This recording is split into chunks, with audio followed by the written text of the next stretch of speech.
السلام علیکم، میرا نام ماجد حسین ہے اور آپ دیکھ رہے ہیں ناولز بائی ماجد۔ میں آج آپ کے لیے لے کے آیا ہوں ایپیسوڈ 35، اور اگر آپ نے ہمارا چینل سبسکرائب نہیں کیا تو اسے سبسکرائب کر لیں اور اس ویڈیو کو لائک کر دیں۔ چلتے ہیں کہانی کی طرف۔ انایا ڈریسنگ میرر کے آگے کھڑی اپنے شعلہ جوان قیامت سے دہکتا روپ دیکھ رہی تھی۔ ٹوٹ کر پیار آیا تھا اس پر۔ رات گہری ہو چکی تھی، سب مہمان چلے گئے تھے۔ درخزئی خانزادہ، زاران خانزادہ اور اپنے چند دوستوں کے ساتھ اپنے ڈیرے پر چلا گیا تھا۔ وہاں کوئی ناچ گانے کا انتظام تھا۔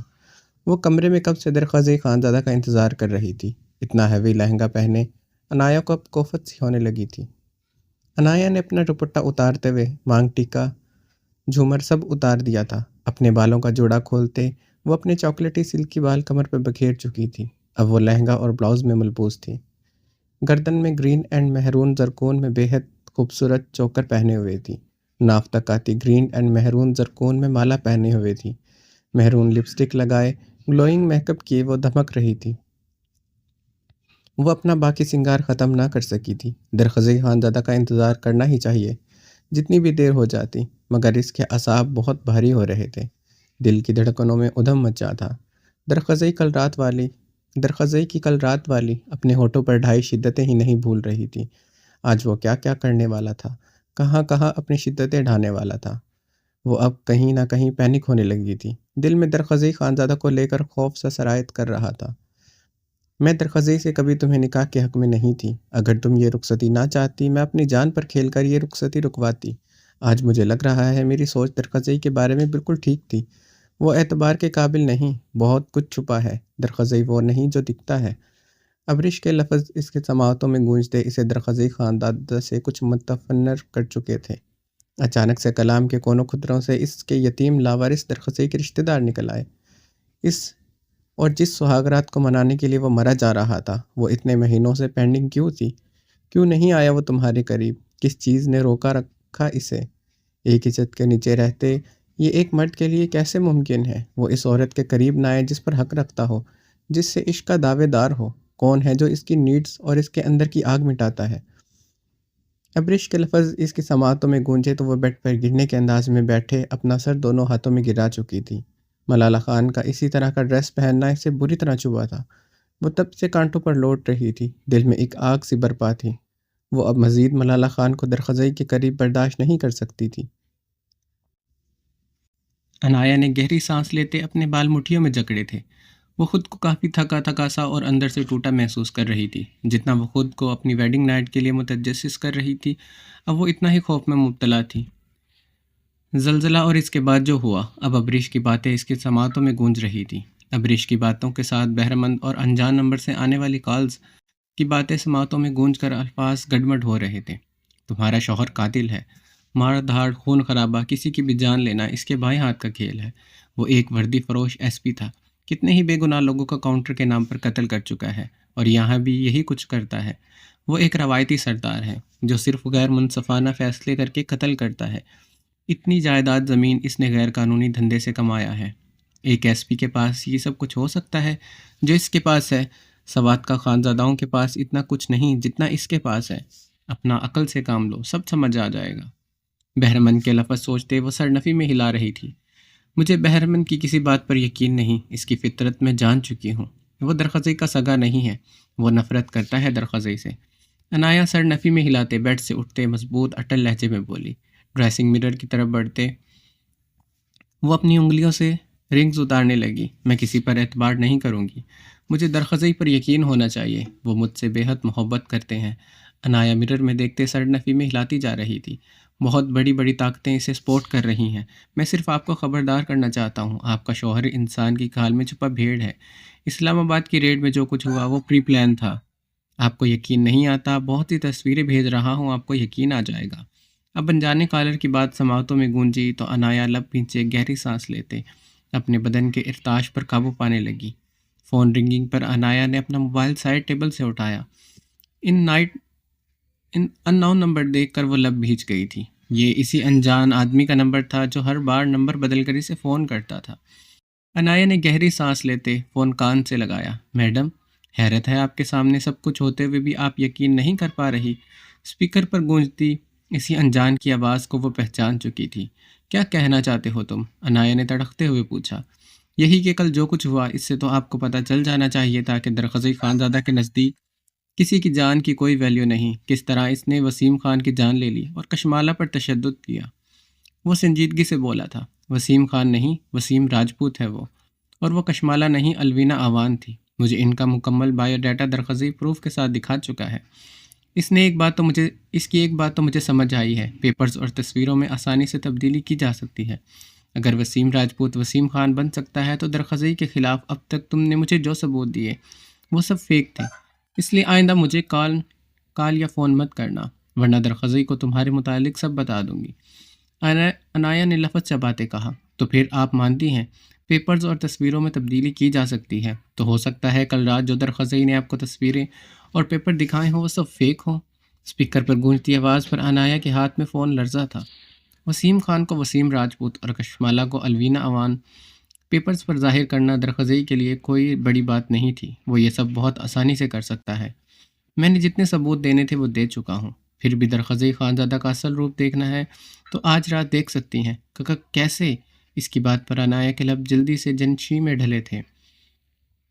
وہ اب تک حویلی نہیں آیا، وہ کہاں ہے یا پھر کہاں جانے والا ہے آپ کو سب پتہ چل جائے گا۔ اسپیکر پر گونجتی آواز پر انایا کے ہاتھ میں فون بری طرح کپا رہا تھا۔ کہاں جانے والا ہے؟ انایا نے اپنی کپاتی آواز پر قابو پاتے پوچھا۔ آج رات اس کے بہت خاص آدمی بڑی تعداد میں ہتھیار لے کر آ رہے ہیں۔ جو گاڑیاں درخزی کے علاقے میں داخل ہوں گی ان میں ہتھیار ہیں جنہیں غیر قانونی طور پر سمگل کرتا ہے۔ وہ کہتے فون بند کر چکا تھا۔ انایا نے موبائل بیڈ پر پھینکتے اپنی پیشانی پر آئے موتی انگلیوں کے پور سے چنے تھے۔ وہ بیڈ پر بڑے کامدار دوپٹہ اچھی طرح لپیٹے کمرے سے نکلتی مردانہ کی طرف بڑھی۔ درخزی خانزادہ بھاری قدموں سے مردانے سے زنان خانے میں بڑھ رہا تھا۔ درخزی نے اپنی سیاہ شال کندھوں سے جھٹکتے اپنی ریسٹ واچ پر نگاہ دوڑائی جہاں رات کے 11 بج رہے تھے۔ وہ بہت مشکل سے اپنے دوستوں سے جان چھڑوا کر آیا تھا۔ زاران اس سے پہلے حویلی آ گیا تھا۔ کمینہ سالہ ایسے بھاگا ہوا آیا ہے جیسے سہاگرات میری نہیں اس کی ہے۔ درخزی خانزادہ نے دانت پیسے تھے۔ اپنی جیب میں بجتے موبائل کی آواز پر اس کے بھاری قدم رکے تھے۔ درخزی خانزادہ نے اپنی قمیض سے موبائل نکال کر فون کان سے لگایا۔ ہاں بولو شفیق، درخزی خانزادہ نے بھاری آواز میں کہا۔ خان صاحب، زاویار خانزادہ اور اس کے آدمیوں نے رحیم خان اور اس کی بیوی کو اغوا کر لیا ہے۔ بہت تشدد بھی کیا ہے ان دونوں پر۔ فون پر ملنے والی خبر درخزی خانزادہ کی رنگت سرخ ہوئی تھی۔ فون پر گرفت مضبوط ہوئی تھی۔ آ رہا ہوں میں، درخزی کہتے فون بند کرتے تیزی سے زنان خانہ میں داخل ہوتے اپنے ذاتی کمرے کی طرف بڑھا جہاں اس کی پرسنل چیزیں اور کچھ ڈاکومنٹس کبرٹ میں رکھے تھے۔ پلر کے پیچھے چھپی انایا نے اپنے چکراتے سر کو تھامتے اپنی بے ترتیب دھڑکنوں پر قابو پایا۔ کیا سچ میں درخزی خانزادہ غیر قانونی طریقے سے ہتھیار سمگل کرتا ہے؟ اس نے اس اضطرابی انداز میں سوچتے اپنی پیشانی انگلیوں سے مسلی تھی۔ ایسا نہیں ہو سکتا، وہ کہیں بھی جا سکتا ہے، مگر اس وقت ایسا کیا کام ہو سکتا ہے کہ درخزی مجھے چھوڑ کر ایک فون کال پر باہر جا رہا ہے؟ مجھے یہ سب جاننا ہے وہ کہاں جا رہا ہے، مجھے جاننا ہے وسیم خان اور کشمالہ کون تھے۔ درخزی کل رات سچ بول رہا تھا کہ جھوٹ بول رہا تھا؟ انایا چٹختے اعصابوں کے ساتھ وہاں کھڑی سوچ رہی تھی۔ میں درخزی سے کبھی تمہارا نکاح کے حق میں نہیں تھی۔ اگر تم یہ رخصتی نہ چاہتی میں اپنی جان پر کھیل کر یہ رخصتی رکوا دیتی۔ آج مجھے لگ رہا ہے میری سوچ درخزی کے بارے میں بالکل ٹھیک تھی۔ وہ اعتبار کے قابل نہیں، بہت کچھ چھپا ہے درخزی، وہ نہیں جو دکھتا ہے۔ ابرش کی باتیں سوچتے وہ روتے ہوئے اپنے بال مٹھیوں میں جکڑ گئی تھی۔ دوسرے لمحے وہ بھاگتے ہوئے کار پوچھ کی طرف بڑھی۔ وہ تیزی سے درخزی خانزادہ کی گاڑی کی طرف بڑھی تھی۔ اس کے پچھلے دروازے کے ہینڈل پر ہاتھ رکھتے اسے کھولا۔ گاڑی لاکڈ نہیں تھی۔ وہ جلدی سے گاڑی کا دروازہ کھولتے وہ گاڑی میں چھپ کر ایسے بیٹھی کہ آگے سے پیچھے اس پر نگاہ نہیں پڑ رہی تھی۔ وہ اپنے دھڑکتے دل پر ہاتھ رکھ کے اپنے پیشانی پر آیا پسینہ بار بار صاف کر رہی تھی۔ گاڑی میں کافی ٹھنڈک تھی۔ وہ صرف دلہن کے لباس میں ملبوس تھی، شاید سردی کے باوجود اسے پسینہ آ رہا تھا۔ درخزی خانزادہ اپنے کمرے میں اپنی پسٹل لیے کار پورچ کی طرف تیز قدموں سے بڑھا۔ اس کی رنگت اس وقت شدید سرخ ہو رہی تھی۔ تیش و الم سے اس کے پورے وجود کی رگیں ظاہر ہو رہی تھی۔ زاویار خانزادہ دشمنی میں اس حد تک گر جائے گا کہ اس کے پرسنل گارڈ کی بیوی کو اغوا کر لے گا۔ کسی بھی عورت کی عزت پر آنچ آئے یہ درخزی خانزادہ کو گوارا نہیں تھا۔ اپنے گارڈ کو فون پر الرٹ کرتے انہیں گاڑی نکالنے کا حکم دیتے وہ بھاگتے قدموں سے کار پورچ میں داخل ہوا۔ گاڑی میں چھپی انایا کا پور وجود پسینے سے تر ہوا تھا۔ درخزئی کے قدموں کی دھمک سے وہ خوف سے لرز اٹھی تھی۔ مجھے ایسا نہیں کرنا چاہیے تھا۔ میں یہاں کیا کر رہی ہوں؟ میں کیسے یہ سب؟ مجھے اس طرح کسی کی باتوں میں نہیں آنا چاہیے تھا۔ مجھے گاڑی سے اتر جانا چاہیے، مگر درخزئی سے کیا کہوں گی کہ میں یہاں کیا کر رہی تھی؟ وہ اس طرح بھی انداز میں سوچ رہی تھی۔ ککا کچھ جھوٹ بول دوں گی درخزئی سے میں، اگر ادھر چھپی رہی تو درخزئی کے خوف سے ہی مر جاؤں گی۔ انایا نے ہینڈل کی طرف ہاتھ بڑھایا ہی تھا کہ درخزئی خانزادہ اسی لمحے گاڑی کا دروازہ کھول کر اگلی سیٹ پر برجمال ہوا۔ انایا کی ساری بہادری ہوا ہو گئی تھی، ہتھیلیاں پسینے سے بھیگی تھی۔ گاڑی سٹارٹ ہوئی تھی۔ درخزئی خانزادہ انایا کے لبوں سے بے آواز پھڑ پھڑائے۔ اس سے پہلے وہ اسے پکارتی، درخزئی خانزادہ کی آواز پر وہ سختی سے اپنے لبوں پر ہاتھ جما گئی تھی۔ گاڑی تیز چلاؤ شیر دل، درخزئی ڈیش بورڈ پر ہاتھ جماتے دھاڑتے ہوئے بولا تھا۔ انایا اپنے چکراتے سر کو سنبھالتی اگلی سیٹ کی بیک کے ساتھ ٹیک لگائے اپنے لرزتے بدن پر قابو پانے لگی۔ گاڑی پوری طرح ہچکولے بھرتے کلام کی سڑکوں پر رواں تھی۔ انایا اپنے دلہن کے کامدار دوپٹے کو خود پر لپیٹے اپنے لبوں پر سختی سے ہاتھ جمائے اپنے بدن کی کپ کپاہٹ پر قابو پائے ہوئے تھی۔ ڈولتی گاڑی میں اس کے سر بار بار گاڑی کے بیک اور دروازے کے ساتھ ٹکرا رہا تھا۔ درخزئی خانزادہ کے پیچھے ایک اور گاڑی جس میں اس کے چند گارڈ برجمال تھے ہچکولے بھرتے رواں دواں تھی۔ رات کی سیاہی گہری ہوتی جا رہی تھی۔ برفیلی اور سنسان ہواؤں کا راج تھا۔ قہر برساتی سردی ہڈیوں میں جیسے برف جما رہی تھی۔ خان صاحب، مجھے لگتا ہے یہی گاڑی ہے۔ شیر دل نے اپنے سے آگے جاتی گاڑی کی طرف اشارہ کیا۔ درخزئی خانزادہ نے ڈیش بورڈ سے پسٹل اٹھائے اس گاڑی کے پچھلے ٹائر پر یکے بعد دیگرے کئی فائر کیے۔ انایا سختی سے اپنے لبوں پر ہاتھ جمائے اپنی چیخیں حلق میں گھونٹے ہوئے تھی۔ درخزئی خانزادہ سے اگلی گاڑی فائر سے ہچکولے کھاتے رک گئی تھی۔ درخزئی خانزادہ اور اس کے پیچھے سے آتے گارڈز کی گاڑی نے اس گاڑی کو اپنی حراست میں لیا تھا۔ درخزئی خانزادہ اور اس کے گارڈ گاڑی سے اترے گاڑی کی طرف بڑھے۔ ڈرائیونگ سیٹ پر ایک ہی آدمی موجود تھا جس کے سر سے پیچھے سے گولی لگنے پر وہ سیٹ پر ساکت پڑا تھا۔ یہ کیا ہے؟ رحیم خان اور اس کی بیوی کہاں ہے؟ درخزئی خانزادہ چیخا تھا۔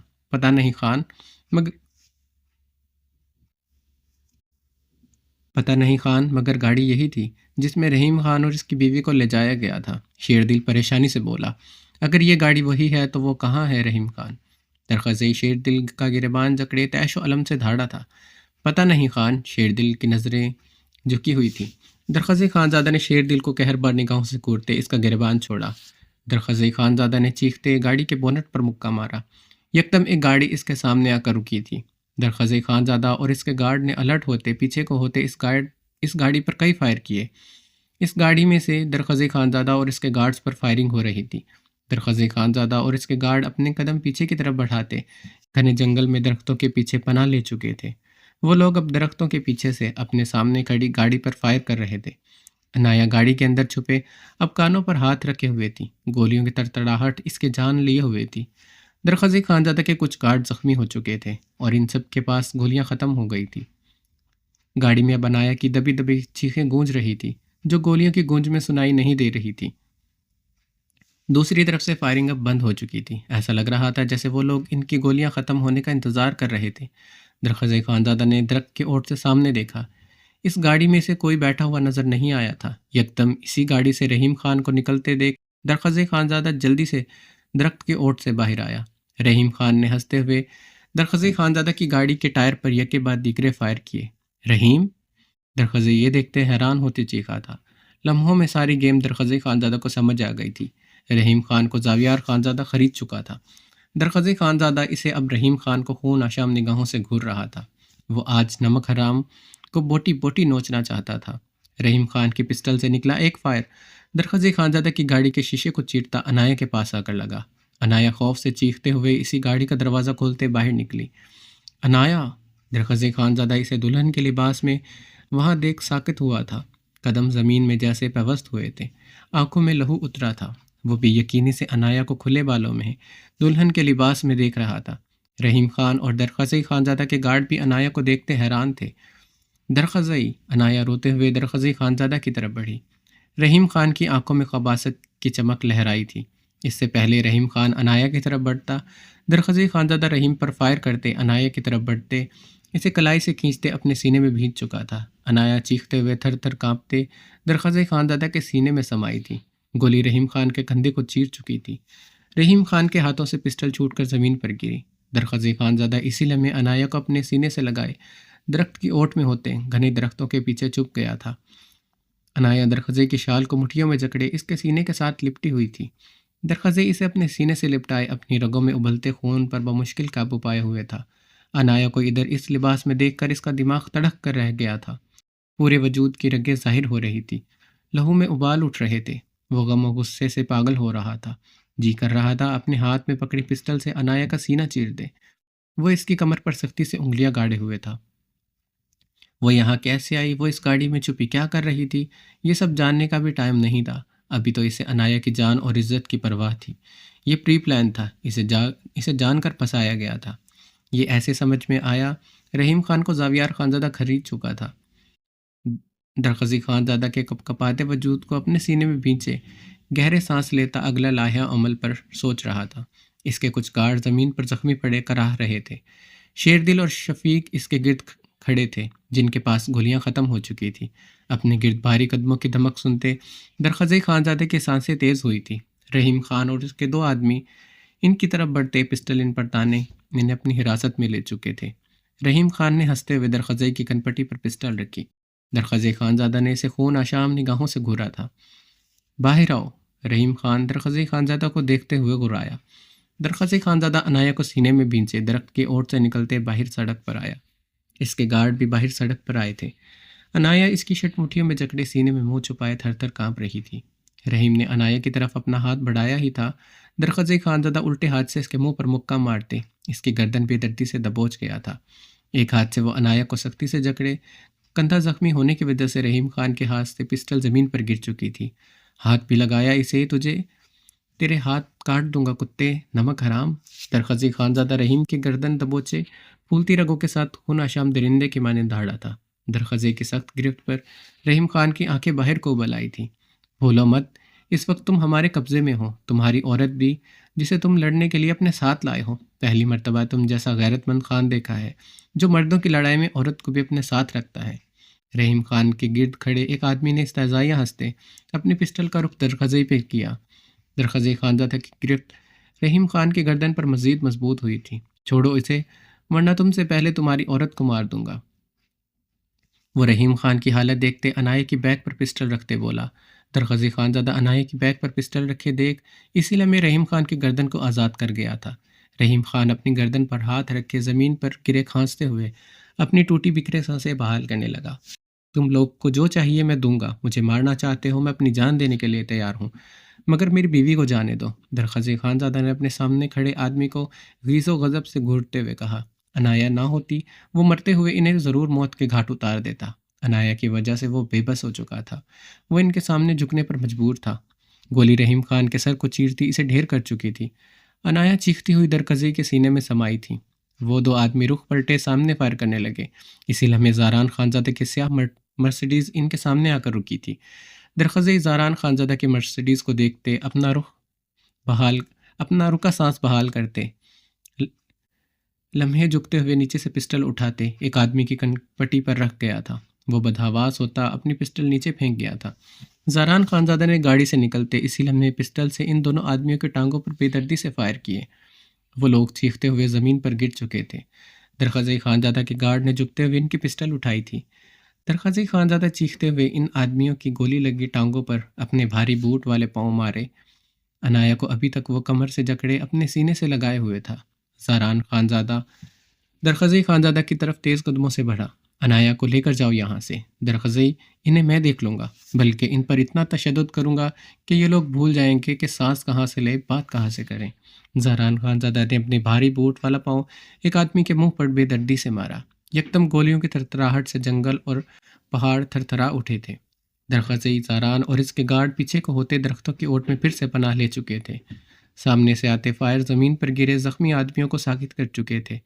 زاران اور درخزی خانزادہ نے درختوں کی اوٹ سے سامنے کئی فائر کیے۔ 2-3 گاڑیاں زن سے ان کے سامنے سے گزرتی آگے بڑھ گئی تھی۔ درخزی عنایہ کو درخت سے لگائے پسٹل سے فائر کرتا ان گاڑیوں کے پیچھے بھاگا تھا۔ وہ گاڑیاں کب سے وہاں سے جا چکی تھیں۔ درخزی چیختے ہوئے بھاگتے فائر کر رہا تھا۔ یقیناً ان سب کے پیچھے جو بھی تھا وہ نہیں چاہتا تھا کہ اس کا نام اس کے سامنے آئے، اسی لیے وہ خود اپنے آدمیوں کو مروا چکا تھا۔ زاران اور درخزئی کے گارڈ تیزی سے اس طرف بڑھے تھے۔ چلو یہاں سے، وہ لوگ پھر آ سکتے ہیں، انایا کو لے کر حویلی جاؤ۔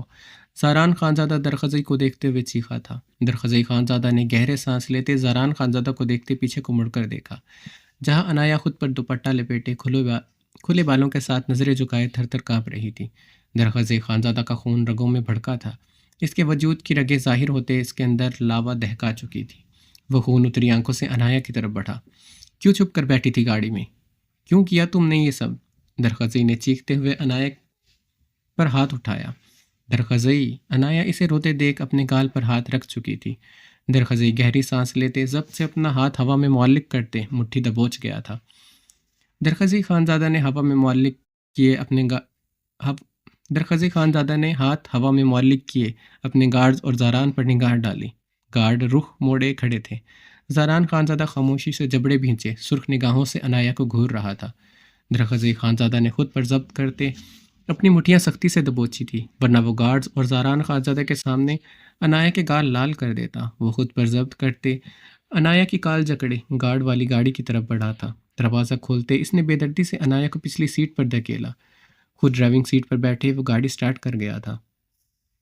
درخزئی خانزادہ کے گارڈ نے اپنے زخمی ساتھیوں کو اٹھائے رحیم کی گاڑی میں ڈالا۔ وہ لوگ اس گاڑی میں بیٹھے درخزئی خانزادہ کی گاڑی کو پروٹیکٹ کرنے لگے۔ زاران خانزادہ نے اپنی گاڑی کی طرف بڑھتے گاڑی سٹارٹ کرتے درخزئی کی گاڑی کے پیچھے بڑھایا۔ اس وقت انایا کو پروٹیکٹ کرنا ضروری تھا۔ درخزئی خانزادہ کی گاڑی اس کے کار پورچ میں آ کر رکی۔ درخزئی خانزادہ نے گاڑی سے اترتے پچھلی سیٹ کا دروازہ کھولتے ہچکیاں لیتی انایا کو کلائی سے کھینچ کر باہر نکالا۔ وہ اس کی چوڑیاں پہنی کلائی کو بے دردی سے دبوچے داخلی دروازے کی طرف بڑھا۔ وہ بے دردی سے اسے گھسیٹتے پتھروں کی روش پر چلتے دروازے کی طرف بڑھ رہا تھا۔ وہ اس کے بھاری قدموں کا ساتھ دیتے انایا کو اپنا بھاری لہنگا سنبھالتے اس کے ساتھ گھسیٹ رہی تھی۔ وہ اسے لیے اندر داخل ہوتے تیز تیز قدموں سے اپنے کمرے کی جانب بڑھا۔ اپنے کمرے میں داخل ہوتے درخزئی خانزادہ اسے بہت بری طرح زمین پر دھکا دے چکا تھا۔ وہ کارپیٹ پر اوندے منہ گری تھی۔ کچھ چوڑیاں ٹوٹ کر اس کی نازک کلائی میں پیوست ہوئی تھی۔ انایا دت سے سسکاری بھر کر رہ گئی تھی۔ درخزئی کی خونخوار نگاہیں اس کی سفید دودیا پشت پر تھی۔ اس کے براؤن سلکی بال اب کمر سے ہٹے اس کی دودیا پشت کو پوری طرح عیاں کر رہے تھے۔ وہاں سڑک پر اس کے بدن کو کامدار دوپٹہ اور یہ بال چھپائے ہوئے تھے۔ درخزئی خانزادہ نے خود پر قابو پاتے اپنے بال مٹھیوں میں جکڑے۔ وہ اس لباس میں اس کے گارڈ اور ٹکے ٹکے کے ان ذلیل مردوں کے سامنے تھی۔ اس سے برداشت نہیں ہو رہا تھا۔ کیوں چھپی میری گاڑی میں؟ کیوں؟ درخزئی خانزادہ نے بیڈ کی طرف بڑھتے گلاب کے پھولوں سے سیج سجی مسیری کو نوچ کر اتار پھینکا تھا۔ وہ چیختے ہوئے تمام گلاب نوچ نوچ کر زمین پر پھینک رہا تھا۔ بیڈ پر پڑی مہرون کامدار بیڈ شیٹ وہ اتارتے زمین پر پھینک چکا تھا۔ انایا سیدھے ہوتے زمین پر بیٹھی روتے ہوئے یہ سب دیکھ رہی تھی۔ بتاؤ کیوں چھپی میری گاڑی میں؟ درخزئی خانزادہ نے اس کی طرف بڑھتے اسے بازو سے جکڑے کھڑا کیا تھا۔ درخزئی میں ایسے ہی انایا درخزئی کی سرخ آنکھیں اور پھولتی رگیں دیکھتے خوف سے زارہ قطار رونا شروع ہو گئی تھی۔ ایسے ہی بیٹھی تھی تم میری گاڑی میں؟ وہ اس کے لفظ دہراتے پاگل ہوا تھا۔ تمہیں روم میں میرا انتظار کرنا چاہیے تھا۔ تم گاڑی میں چھپی ہوئی کیوں تھی؟ کیا کرنا چاہتی تھی؟ کیا کر رہی تھی؟ کہاں جا رہی تھی تم؟ بتاؤ مجھے، ورنہ قتل کر ڈالوں گا آج تمہیں۔ درخزئی خانزادہ اسے بازوؤں سے جھنجھوڑتے ہوئے چیخا۔ درخزئی، مجھے کچھ دن سے فون آ رہے تھے کسی انجان نمبر سے۔ اس نے کہا آپ غیر قانونی کام کرتے ہیں۔ اس نے تصویریں بھی بھیجی تھیں جس میں آپ کچھ لوگوں کو مار رہے تھے۔ اس نے کہا آپ نے کشمالہ اور وسیم کے فیک پیپر بنوائے ہیں۔ آج اگر آپ کا اصل روپ دیکھنا ہے تو میں دیکھوں۔ انایا ٹوٹے لفظوں سے روتے ہوئے اسے بتا رہی تھی۔ درخزئی خانزادہ اسے چھوڑتا بے یقینی سے یہ سب سن رہا تھا۔ اسی لیے مجھے سمجھ نہیں آیا، میں آپ کی گاڑی میں چھپ کر بیٹھ گئی۔ میں قسم کھاتی ہوں درخزئی، میں اترنا چاہتی تھی۔ میں اترنے لگی تھی، آپ آ گئے۔ میں آپ کو پکارنے لگی تھی مگر آپ کے گارڈ کی آواز سنتے میں ڈر گئی تھی کہ آپ دلہن کے لباس میں مجھے گارڈ کے سامنے برداشت نہیں کر سکیں گے۔ میں آپ کے خوف سے نہ اتر سکی۔ درخزئی، یہ میری بے وقوفی تھی، مجھے سمجھ نہیں آیا، مجھے معاف کر دیں۔ درخزئی اس کی باتیں سنتے انایا کے فون کی طرف بڑھتے اس کا فون ڈریسنگ ٹیبل سے پکڑا۔ پاسورڈ بتاؤ، درخزئی نے فون پکڑے سرد لہجے میں پوچھا۔ انایا نے روتے ہوئے اپنا نچلا لب کو چلتے اسے دیکھا۔ پاسورڈ؟ درخزئی دھاڑا تھا۔ پاگل بے شرم خان، انایا لرزتے ہوئے ایک ہی سانس میں جلدی سے بولی۔ درخزئی خانزادہ نے اسے سرخ آنکھوں سے دیکھتے انایا کا بتایا ہوا پاسورڈ لگایا۔ کال لسٹ میں اس نے نمبر دیکھا جو کوئی پرائیویٹ نمبر تھا۔ پورا شو نہیں ہو رہا تھا۔ تھینکس مجھ پر اعتبار کرنے کا اور میری یہ رات برباد کرنے کا۔ اپنا یہ روپ خود ہی تہس نہس کر دو۔ اگر میں نے کیا تو اپنے بدن پر میری شدتوں کے ایسے داغ پاؤ گی، ساری عمر تمہارا دھودیا بدن داغدار رہے گا۔ سرجری کروانے سے بھی وہ داغ نہیں جائیں گے۔ اتنی شعلے دہک رہے ہیں میرے وجود میں تمہارے لیے۔ درخزی خانزادہ اس کی طرف بڑھتے، اسے بازو میں اپنی انگلیاں سختی سے کھبوتے، لفظ چباتے، اسے بیڈ پر غصے سے دھکا دیتے دروازہ دھاڑ سے بند کرتا چلا گیا تھا۔ انایا بیڈ پر اوندھے منہ گرتے زاروں قطار رونے لگی تھی۔ درخزی تیش و اشتعال سے اپنے کمرے میں داخل ہوا۔ انایا کو کوئی فون کیوں کر رہا تھا؟ اس کے پیچھے صرف زاویار خانزادہ تھا۔ وہ جانتا تھا، مگر وہ اس پر اتنی نظر رکھے ہوئے تھا، اسے یہ اندازہ نہیں تھا۔ یہاں تک کہ رانیہ اور اس کی تصویریں تک انایا کو بھیجی گئی تھی۔ کچھ تصویریں ایسی تھی جو اس کے ہاتھ کیسے لگی وہ حیران تھا۔ وہ کون تھا اور اس کے اصل آئیڈینٹیفیکیشن کیا تھی، وہ تو آج تک خود بھی چھپائے ہوئے آیا تھا۔ تو زاویار خانزادہ کو کیسے اس کی حقیقت پتہ چل سکتی تھی؟ پریوش کی سچائی جاننے سے اسے روکنے کے لیے انایا کو استعمال کیا جا رہا تھا، یا وجہ کچھ اور تھی؟ درخزی خانزادہ نے الماری کھولتے وہ پیپر نکالے جس میں صاف صاف لکھا تھا، اس جلی ہوئی راکھ اور بچی ہوئی کچھ ہڈیوں میں انہیں 5 سال کے کسی بچے کے ڈی این اے کے سیمپل نہیں ملے۔ یہ پیپرز اسے اپنی حویلی کے الماری سے ملے تھے جو عرصہ دراز سے للما خانم کے پاس تھی۔ للما خانم کو اس حقیقت کا پتہ نہیں تھا، یا پھر اس سے چھپایا گیا تھا۔ اسی سچ جھوٹ کا پتہ لگانے وہ پیپر لیے اسلام آباد گیا تھا۔ پریوش اس دن گاڑی میں نہیں تھی، یہ ثابت ہو چکا تھا۔ اگر وہ زندہ تھی، کسی کے پاس تھی، تو کہاں تھی؟ درخزی خانزادہ نے چیختے ہوئے وہ پیپر زمین پر مارے۔ کون تھا جو یہ سب کر رہا تھا؟ زاویار، یا پھر زاویار خانزادہ کا چچا تبریز خان جو اس کے باپ کبیر خان کا جگری یار تھا؟ اس کی مورے بابا ارحام خانزادہ کے مورے بابا کا قتل ہوا تھا، یہ ثابت ہو چکا تھا، مگر قاتل کون تھا؟ وہ کسی سرے پر پہنچ نہیں سکا تھا۔ چھوڑوں گا نہیں زاویار خانزادہ تجھے، اگر یہ سب تیرا کھیل ہوا۔ درخزی خانزادہ تیش و علم سے چیختے کمرہ الٹ پلٹ کر چکا تھا۔ ڈرائر سے سگریٹ لائٹر نکالتے سلگاتے لبوں سے لگائے درخزی خانزادہ نے دیوار کے ساتھ ٹیک لگائے، آنکھیں موندی۔ انایا پر تیش و علم بڑھتا جا رہا تھا۔ وہ اس طرح کی بیوقوفانہ حرکت کرے گی، اس طرح گاڑی میں چھپ کر بیٹھے گی، وہ سوچ نہیں سکتا تھا۔ اگر زاران خانزادہ نہ آتا، وہ گٹیا رحیم خان انایا کے ساتھ کیا کرتا؟ انایا کا سجا سنورا دہکتا دو آتشا روپ یاد کرتے وہ شعلوں کی مانند جلا تھا۔ اس کا یہ روپ وہ بند کمرے میں دیکھنا چاہتا تھا جو اس کے گارڈز اور وہ کتے دیکھ چکے تھے۔ انایا کا بے پردہ روپ یاد کرتے درخزئی انگیٹھی میں جلتے کوئلوں کی مانند جل رہا تھا۔ وہ بیڈ پر تکیے پر گرتا، سگریٹ لبوں میں دبا گیا تھا، سگریٹ کے گہرے کش لیتا، وہ سرد سرخ آنکھیں چھت پر گاڑے ہوئے تھا۔ درخزئی خانزادہ نے گہرا کش لیتے آنکھیں موندی۔ انایا کی سسکیاں سماعتوں میں گونجی تھی، اس کی کلائی پر ابھری وہ سرخ لکیر، اس پر چمکتی خون کی بوندیں یاد آئی تھیں جو اس کے دھکا دینے پر چوڑیاں اس کی کلائی میں پیوست ہونے پر آئی تھیں۔ وہ بے چینی سے آنکھیں کھول گیا۔ اب اس کا دھمکتا دہکتا روپ یاد آیا، وہ دلہن بنی شعلہ جوالا لگ رہی تھی۔ درخزی خانزادہ نے سگریٹ لبوں سے نکالتے اسے زمین پر پھینکا۔ بیڈ سے اٹھتے اس نے اپنے شوز کے نیچے وہ سگریٹ مسلا تھا۔ سہاگ رات تو آج مناؤں گا سوین، جو آگ میرے وجود میں تم نے بھڑکائی ہے، اسے اب ٹھنڈا بھی تم ہی کرو گی۔ وہ زیر لب پھنکارتے دروازہ دھاڑ سے کھولتے اپنے بھاری قدموں سے انایا کے کمرے کی طرف بڑھا۔ درخزی خانزادہ دھاڑ سے دروازہ کھولتے اندر داخل ہوا۔ ڈریسنگ میرر کے آگے اپنی جولری اتارتے انایا لرز اٹھی تھی۔ درخزی خانزادہ کو اندر داخل ہوتے دیکھ وہ حیران ہوتے جی سے کپ کپ آئی تھی۔ درخزی خانزادہ دروازہ لاک کرتے بیڈ کی طرف بڑھا۔ انایا مرر میں دیکھتے اپنی بھیگی آنکھیں رگڑتے اپنی چوڑیاں اتارنے لگی۔ درخزی خانزادہ نے بیڈ پر بیٹھے انایا کے دودیا پشت پر قہر بار نگاہ ڈالی۔ انایا اپنے بالوں کا جوڑا ڈھیلا کیے، اس کی بیک لیس نمایاں تھی۔ درخزی خانزادہ نے بیڈ پر بیٹھے اپنا ایک شو اتار کر تیش و علم سے دیوار پر مارا۔ چوڑیاں اتارتے انایا کے ہاتھ ایک لمحہ کے لیے رکے تھے۔ وہ گہرا سانس لیتے اپنے کپ کپاتے وجود پر قابو پا گئی تھی۔ درخزی خانزادہ نے اپنا دوسرا شوز اتار کر دیوار پر مارا تو انایا اپنی چیخ پر قابو نہ پا سکی۔ انایا نے درخزی خانزادہ کو دیکھا جو بیڈ کراؤن کے ساتھ ٹیک لگائے اپنے دونوں بازو سر کے نیچے باندھے اسے ہی سرد سرخ آنکھوں سے دیکھ رہا تھا۔ انایا اس کے سرد سرخ آنکھوں سے گھبراتے ڈریسنگ روم کی جانب بڑھی۔ کہاں جا رہی ہو؟ درخزی خانزادہ کی بھاری آواز پر اس کے قدم رکے تھے۔ چینج کرنے، انایا نے بمشکل ہی جواب دیا۔ کوئی ضرورت نہیں چینج کرنے کی، جب آج کی رات یہ کپڑے بھی تمہارے تن پر نہیں رہنے۔ درخزی خانزادہ اسے اوپر سے نیچے گھورتے ہوئے بولا۔ درخزی کی بات پر عنایا تانبے کی مانند سرخ ہوئی تھی، دل پہلو میں شدت سے دھڑکا تھا۔ وہاں کیا کھڑی ہو، پاس آؤ۔ پاس آؤ گی تو تمہارے تن سے یہ بےہودہ لباس اتار کر تمہیں آج کی رات کا اصل معنی سکھا سکوں گا۔ وہ اس کے گہرے گلے سے نظر آتے نشیبہ فراز کو گہری نگاہوں سے دیکھتے بڑ بڑ جلتے ہوئے بولا، یہ ڈریس آپ کی پسند کی تھی؟ عنایا اس کی سرد سرخ نگاہوں اور تنے ہوئے نقوش پر روحانسی ہوئی تھی۔ جب پسند کی تھی تو یہی سوچا تھا میں تمہیں اس طرح دیکھوں گا، یہ نہیں سوچا تھا تم اس طرح میرے گارڈز کے سامنے اور ان کتوں کے سامنے آؤ گی، اور تو اور میرا بھائی جیسا دوست بھی تمہیں اس طرح دیکھے گا۔ درخزی خانزادہ اسے اشتعال بھرنی گاہوں سے گھورتے ہوئے گرایا۔ پاس آؤ میرے۔ درخزی خانزادہ اسے یوں ہی اسٹل کھڑے دیکھ دھاڑا تھا۔ عنایا اس کی دھاڑ پر جلدی سے اس کی طرف بڑھتے اس کے پیروں کے پاس بیٹھ کر پائنتا پر بیٹھی تھی۔ زیور اتار کر اپنا سب کچھ اتار کر مجھے دو۔ درخزی خانزادہ کی بات پر اس نے بے یقینی سے آنکھیں پھیلائی۔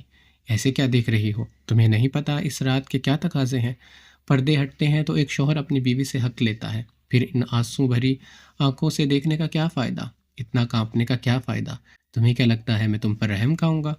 درخزی نے سے قہربار نگاہوں سے گھورتے سوال داغے تھے۔ پتہ ہے، مگر درخزی میں نہیں اتاروں گی یہ سب۔ عنایا نے اسے دیکھ روتے ہوئے سر نفی میں ہلاتے ہوئے ہچکی لی تھی۔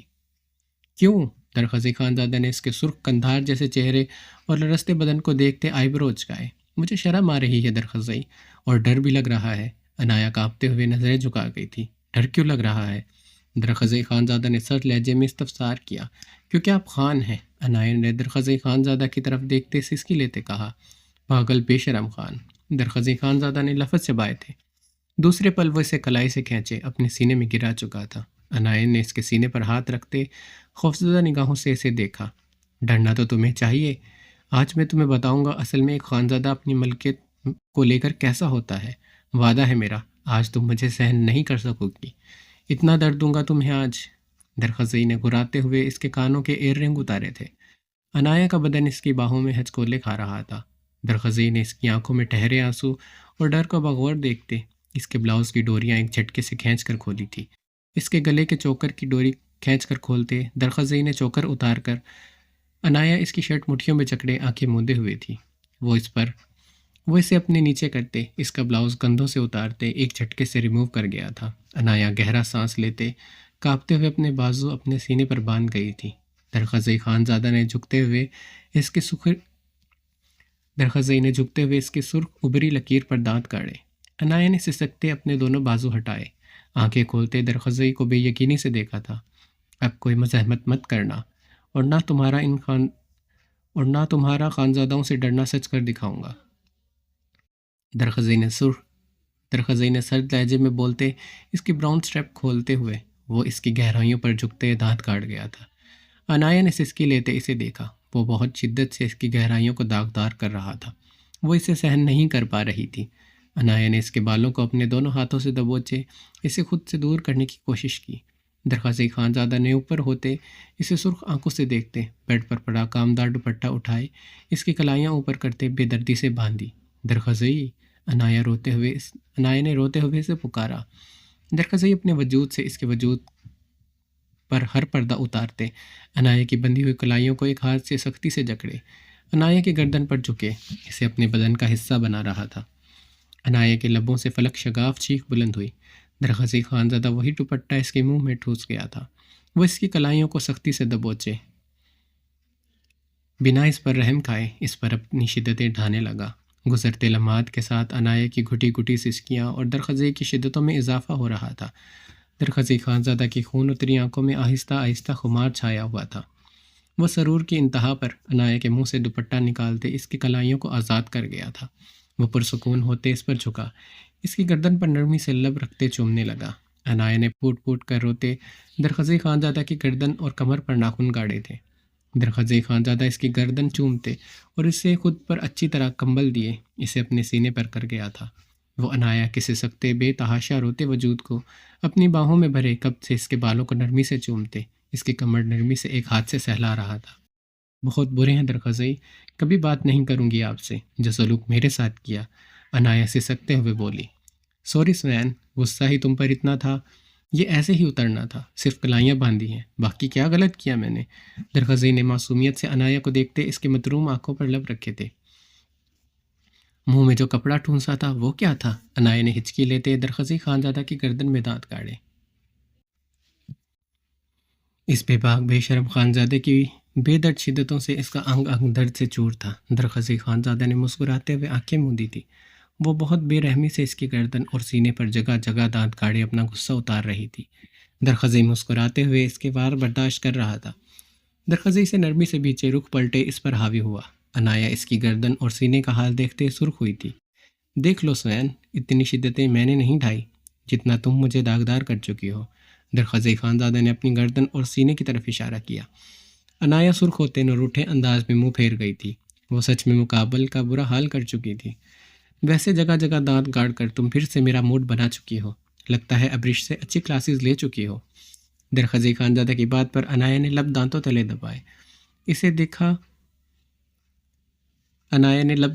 دبائے اسے دیکھا۔ وہ ابرش اور اس کی کنونشن سن چکا تھا۔ عنایہ کے ایکسپریشن پر درخزی خانزادہ کا بلند و بانگ کہکا گونجا تھا۔ ویسے تم مجھے ایسے ہی قابو کر سکتی ہو۔ ابرش نے بالکل ٹھیک ایک مرد کو قابو کرنے کا طریقہ بتایا تھا۔ منسٹر کیسے قابو آیا مجھے آج پتہ چل گیا ہے۔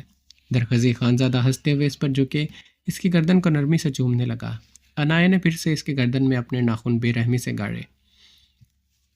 درخزی خانزادہ اس کی کلائی کو تکیوں پر پن کرتا اس کی گردن کو نرمی سے دیوانگی کے عالم میں چوم رہا تھا۔ عنایہ کی ہر مزاحمت کو روکتے وہ اس کے لبوں پر جھک گیا۔ اسے نرمی سے چومتے پیچھے ہوا۔ عنایہ کی آنکھوں میں دیکھا جہاں ابھی بھی ناراضگی تھی۔ درد ہو رہا ہے درخزی نے نرمی سے پوچھا۔ عنایہ نے روتے ہوئے اسبات میں سر ہلایا۔ ایک بار اور پاس آنے دو، سارا درد ختم ہو جائے گا۔ درخزی مسکراتے ہوئے شرارتی لہجے میں بے باکی سے آنکھ ماری۔ درخزی، عنایہ روتے ہوئے غصے سے چیخی تھی۔ وہ ہنستے ہوئے اس کے لبوں پر جھکے پھر سے اس کے بدن کا حصہ بنا گیا تھا۔ عنایہ کی سسکیوں کو وہ اپنے حلق میں گھونٹنے اور وہ اس پر اپنی شدتیں ڈھانے لگا۔ ختم ہوتی رات میں کمرہ پھر سے درخزی کی شدتوں سے لرز رہا تھا۔ عنایہ اس کے سینے میں سمائے اس کی شدتیں برداشت کر رہی تھی۔ کمرے کے باہر کھڑی ملالہ خان منہ پر ہاتھ رکھ کے شدت سے لرز رہی تھی۔ دلہن کے ڈریس میں ملبوس اس کا بدن برف بن رہا تھا۔ اندر سے آتی سسکیوں اور سرکوشیوں کی آواز پر وہ مر رہی تھی۔ اس کا وجود کٹ کر ٹکڑے ٹکڑے ہو رہا تھا۔ وہ منہ پر ہاتھ رکھ کے بھاگتے ہوئے حویلی کی انکسی کی طرف بڑھی۔ اپنے کمرے میں داخل ہوتے وہ واش روم کی طرف بڑھتے شاور آن کرتے ٹھنڈے پانی کی بوچھاڑ کے نیچے کھڑی ہوئی تھی۔ اس کا پور پور جل رہا تھا۔ اگر یہ برف سا پانی اس پر نہ گرتا وہ جل کر راکھ ہو جاتی۔ درخزی خانزادہ کو وہ کسی عورت کے ساتھ نہیں دیکھ سکتی تھی۔ اس کی دلہن ہوتے وہ کسی کے لیے بھاگی تھی۔ جب وہ کچھ نہیں تھا تو محبت نہیں تھی۔ آج وہ سب کچھ تھا تو درخزی کو اس سے محبت نہیں رہی تھی۔ درخزی خانزادہ اسے بھول گیا تھا۔ اس کی یہ غلطی نہیں گناہ۔ کسی کے نکاح میں ہوتے کسی غیر مرد کے لیے اپنے محرم کو دھوکہ دیا۔ خدا نے اسی محرم کا عشق اس کے دل میں ڈال کر اسے سزا دے دی۔ وہ آج جل رہی تھی، بری طرح جل رہی تھی۔ ملالہ خان نے چیختے اپنے بال نوچے۔ وہ اب چیختے ہوئے اپنے منہ پر تھپڑ مار رہی تھی۔ وہ بے رحمی سے خود پر تھپڑ مارتے خود کو سزا دے رہی تھی۔ درخزی، بہت محبت کرتی ہوں تم سے اور سزا مت دو مجھے، ورنہ ملالہ خان تمہارے لیے اپنی سانسیں گھونٹ دے گی۔ ملالہ خان مر جائے گی درخزی، ملالہ خان تمہارے عشق میں مر جائے گی۔ وہ چیختے ہوئے ہذیانی ہوتے اپنے حواس کھوتے زمین بوس ہو چکی تھی۔ کہانی جاری ہے، اس کا بقیہ حصہ آپ اگلی قسط میں پڑھیں گے۔ اور اگر آپ کو یہ کہانی اچھی لگی اور آپ چاہتے ہیں کہ اگلی ایپیسوڈ جلدی آئے تو جلدی سے اس ویڈیو کو لائک کر دیں اور نیچے جو ریڈ کلر کا سبسکرائب بٹن نظر آ رہا ہے اس کو پریس کر دیں تاکہ آپ کو آنے والی تمام ایپیسوڈ ایزیلی مل جائے۔ ملتے ہیں اگلی قسط میں، اپنا بہت سارا خیال رکھیے گا۔ اللہ حافظ۔